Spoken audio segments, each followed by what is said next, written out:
Hello everyone. In this class we learn about the experimental study of black body radiation spectrum. The perfectly black body which emits a radiation of all possible wavelengths. See, in last class in the importance of black body we learn what is the black body. What is the black body? The black body, it is a body which absorbs a all possible wavelengths. Okay, we know that from the Kirchhoff's law, the good absorber is a good emitter. Okay, according to that, the perfectly black body absorbs a all possible wavelengths maximum, and it also emits a radiation of all possible wavelengths. Okay, good absorber is a good emitter. Then Lumer and Pringsheim in 1899 investigated the distribution of energy among the wavelengths emitted by a black body heated at different temperature. See, in 1899, Lumer and Pringsheim, these are the two scientists, investigated that the distribution of energy among the wavelengths emitted by a black body and it heated at a different temperatures. Okay, they used a black body which was an electrically heated chamber with a small aperture whose temperature was measured by a thermocouple. Thermocouple is used to measure a temperature. Okay, the experimental arrangement is shown in figure. See, this is the experimental setup of Lumer and Pringsheim. Okay, the radiation from a black body O was made incident on a slit S by means of a concave mirror A. See, first this is a source or radiation from a black body O. This is the black body O. Okay, this is the first concave mirror A. This is second concave mirror B. Then this one is the third concave mirror C. This is the fluorosphere prism P. Okay, and this is the bolometer T. Understood? Then how it works? We know the radiation from this O, okay, was made incident on a slit. There is a slit S. We have these radiations from the source O, the black body radiation O was made to incident on a slit S through a concave mirror A. Okay. Then the slit S was placed in the focal plane of the second concave mirror B. This S is placed in the focal plane of the second concave mirror B. The mirror B reflected the radiation as a parallel beam which was further made incident on a prism. See, one by one, the radiations from the O was made incident on a slit S through a concave mirror A. Okay, then these radiations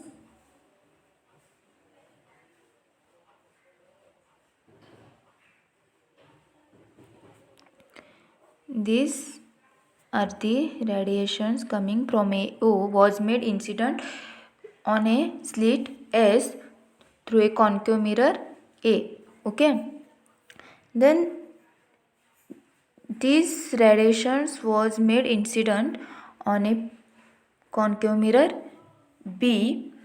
Then through a mirror B reflected the radiation as a parallel on a fluorosphere prism P.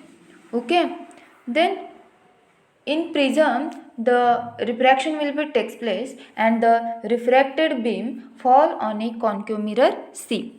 These are the refracted rays from the prism are incident on a concave mirror C, which directed it onto a Lumer Kolbum linear bolometer T. This is the bolometer T. The concave mirror C can be rotated about a vertical axis so that the different parts of the radiation spectrum successively fall on the bolometer. Okay.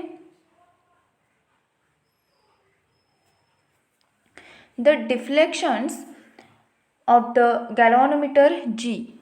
There is a galvanometer G. Okay. The deflections of the galvanometer G in the bolometer gives the intensities of the radiations falling on bolometer. The deflections of the galvanometer gives the intensities of the radiations, okay, which are fall on a bolometer. The wavelengths at different portions of the spectrum were calculated by the dispersion formula for prism. The wavelengths are calculated by the dispersion formula for prism. This is the experimental arrangement and working of the Lummer-Pringsheim experiment. I hope you all get it. The radiations from the black body O was made incident on a slit through a concave mirror A. Okay. Then the slit S was placed in the focal plane of the concave mirror B. Okay. Then through AB, concave mirror B, the parallel radiation was made incident on a fluorosphere prism P. Then in prism the refraction will be takes place and the refracted rays will be made incident on a concave mirror C on, and the concave mirror C is rotated about a vertical axis so that the different parts of the radiation spectrum successively fall on the bolometer T. Okay, and the galvanometer in the bolometer gives the deflections, and these deflections measure the intensities of the radiation falling on the bolometer. Okay, and wavelength can be measured, calculated by the dispersion formula for prism. These are the experiment of Lummer and Pringsheim. I hope you all get it. Then in the next part we learn the spectrum. Okay.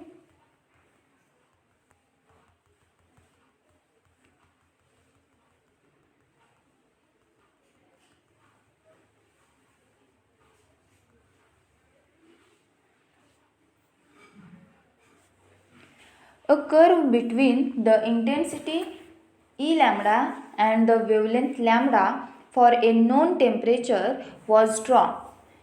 The different curves were obtained for different temperatures. See, a curve between the E lambda and wavelength lambda for a known temperature was drawn. For a known temperature T was drawn. The different curves were obtained for a different temperature at which the black body was maintained. Okay. The range of the temperature used was between the 620 degree Kelvin to 1650 degree Kelvin. This is the temperature range between which the curve will be drawn for a known temperatures. Okay. The family of such a curves known as the black body radiation spectrum.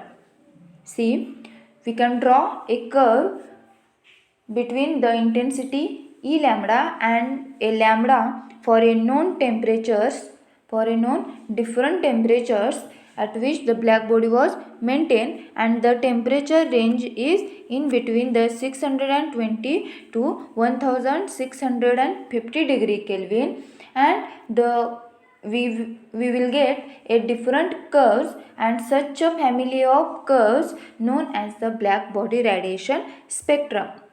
Okay. The black body radiation spectrum is as shown in figure. See, here we draw a black body radiation spectrum. On y-axis we get E lambda, that is the intensity, and on x-axis we have the wavelength lambda. Then from this black body radiation spectrum, we have some conclusions. Okay, what are the conclusions? See, the general shape of the curves is same for all temperatures. See, in the curve we have a same, the general shape of the curve is same for all temperatures. Each curve has a well defined maximum energy which increases in magnitude as the temperature increases. See, as the temperature increases, the energy will be also increases.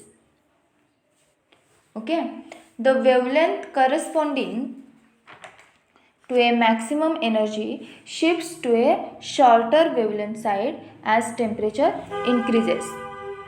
See, the wavelength corresponding to a maximum energy shifts to a shorter wavelength side as the temperature increases.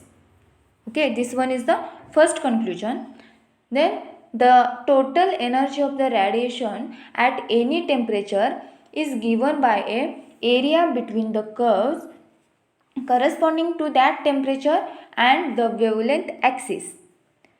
The total energy of radiation at any temperature is given by a area between the curve corresponding to that temperatures and the wavelength axis.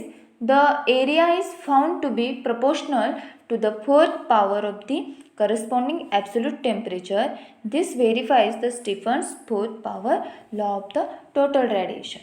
See, the total energy of radiations at any temperature is given by the area between the curve corresponding to that temperature and the wavelength axis, so that the area is found to be proportional.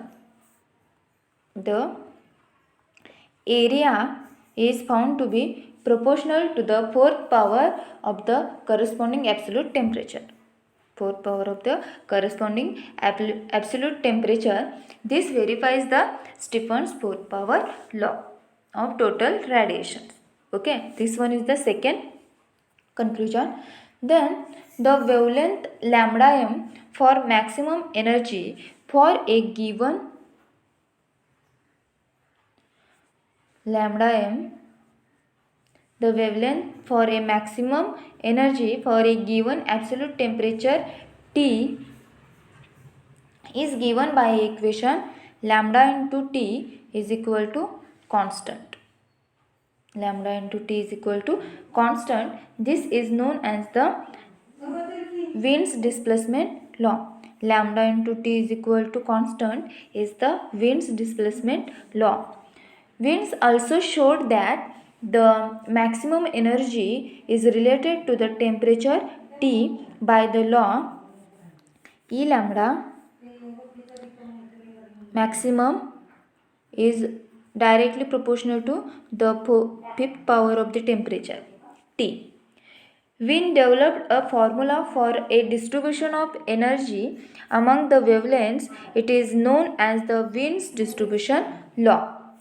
See, lambda m into T is equal to constant. This one is the Wien's displacement law. This one is the Wien's displacement law, and E lambda maximum is directly proportional to the fifth power of the temperature. Wiens developed a formula for the distributions of the energy among the wavelengths. Okay, it is known as the Wien's distribution law. By using the Maxwell's law for the distributions of the velocities, we gave a formula. See, E lambda is equal to A into lambda raised to minus 5. E lambda is equal to A into lambda raised to minus 5 into e raised to minus a upon lambda t, where a and small a and capital A are the constants. This formula agrees with the experimental results in the short wavelength region only. Okay, E lambda is equal to A into lambda raised to minus 5 into E raised to minus A divided by lambda t. Okay, this one is the equation first. This one is the third conclusion of the black body radiation spectrum. Then the Rayleigh and Jeans applied the principle of the statistical mechanics and classical theory of electromagnetic radiation to obtain the formula E lambda is equal to 8 pi kt divided by lambda raised to 4, where k is the Boltzmann constant. This formula agrees with the experimental results in the long wavelength region. The Wien's distribution law is for the short wavelength region. Okay, and this Rayleigh and Jeans applied the principles of statistical mechanics and classical theory of electromagnetic radiations to obtain the formula E lambda is equal to 8 pi kt divided by lambda raised to 4, where k is the Boltzmann constant, and this formula agrees with the experimental results in the long wavelength region only. This formula is agrees only with the long wavelength region only. Okay, this one is the fourth conclusion. And then in 1900, Planck, using a quantum theory of radiation, in 1900 Planck, using a quantum theory of radiation, deduced a formula E lambda is equal to 8 pi hc divided by lambda raised to 5 into bracket e raised to hc upon lambda kt minus 1, where c is the velocity of light. Planck formula is found to fit the experimental curves over the whole range of the wavelength. Okay, see, the Planck, using the quantum theory of radiation, deduced a formula. Which formula? E lambda is equal to 8 into pi into h into c divided by lambda raised to 5 into bracket e raised to hc upon lambda kt minus 1, where c is the velocity of light.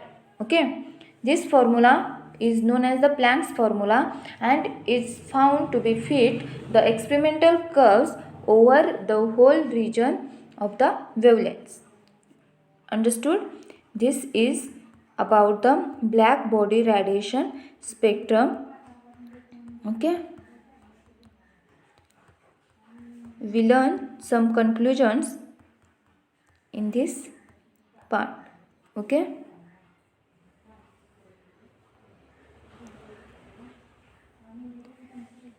I hope you all get it properly.